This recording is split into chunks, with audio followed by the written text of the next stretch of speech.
Laugh Attack. I've done shows like corporate stuff, which is really cool, but like sometimes I'll get booked for things it's not a good idea. Like I got booked a couple weeks ago for a grade 8 kick off the year show. So it's like a bunch of grade 8s in a gym playing basketball, and they're all just like hanging out with each other.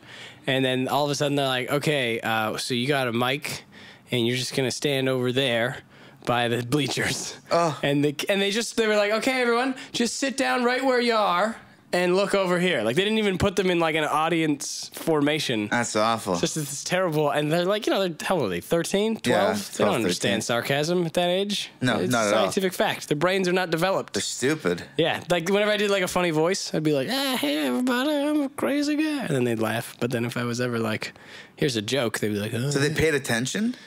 Not really. No. But they were heckling a lot. They really? were jerks. What was the heckle? What does a 12-year-old heckle you with?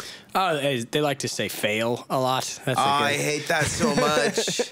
I hate that. That's the thing that the internet has now created. Yeah. And it's like, I understand, like, it's funny because it spurs from people, if someone's trying to show off and then they screw up, that's hilarious. Yeah, it is. It's like, quite there's nothing funny. funnier than seeing a guy who's like, here, buddy, watch me juggle this fire. And then he hits himself in the face with a flaming chainsaw. That's hilarious. But, you know, if somebody's like honest to God trying something, you know, that their heart's into, like comedy, don't yell fail. No, that's You're just a jerk. Yeah, you're a jerk 12, 13-year-old. Yeah, you don't know what it's like out here. No. I made fun of one kid. He wasn't paying attention, and like I think they probably got a little upset because I kind of tore into him. I was like, "What do you got any bleached bangs? Nobody likes bleached bangs these days. Who did that for you? Your older sister? Ooh!" And then I was like, "There's like a bunch of girls next to him," and I was like, "Is he impressing you? Do you guys like his blonde bangs? No, you don't at all, do you? Enjoy your high school career." You totally cock-blocked that 12, 13-year-old. Yeah. That's a great thing. I kind of sunk to their level. It wasn't good. Yeah, absolutely. Oh, fuck them, man. Because, I mean, when you're 12 or 13, I'm sure there was a person in your circle that you would have loved to be able to cock-block, you know, to that extreme. Yeah. And then this little kid was just a He surrogate. seemed like he was pretty cocky. And I was like, What's that, Frosty Bangs? Yeah. It was funny because I also told him, I started off the show. This is how I started. I came out and I was like, okay, I'm here. I'm a comedian. I'm going to just talk to you guys for a bit. Now, throughout your high school career, because it's like they've just started high school, right? Because they don't do middle school here in Vancouver, for those of us who are listening and just straight up 8 till 12? Straight up, you can finish grade 7, and then it's grade 8 till 12, and you're in high school. Yeah. You're in the big leagues. So I was talking to the kids. I came out. I was like, welcome to high school. This is it, guys. And, you know, a lot of people throughout the next 5 years are going to tell you things like high school's not important. And, you know, this is a very small part of your very big life. And I'm here to tell you that that's a lie. If you're not cool in high school, you will never be cool ever in your life. You opened with that? Yeah.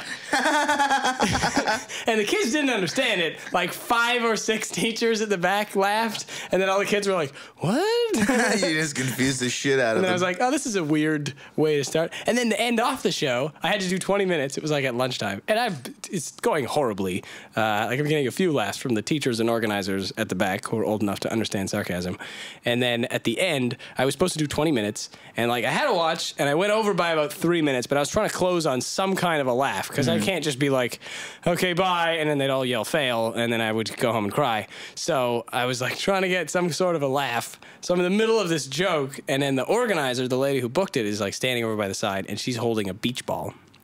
And she's like pointing to her watch, and I gave her like a nod to say like, you know, yes, I understand. That's the light at a high school show. Yeah, they hold up a beach ball. She's like, no, to make it even worse, it gets to like, you know, I'm in the middle of the joke. I'm just about to hit the punchline, and she kicks the beach ball at me and just like hits me with a beach ball. So I'm in the middle of struggling in front of a gymnasium full of grade 8 jerks, and then I get hit with a beach ball, and I'm like, all right, this is really the high point of stand-up. Laugh Attack.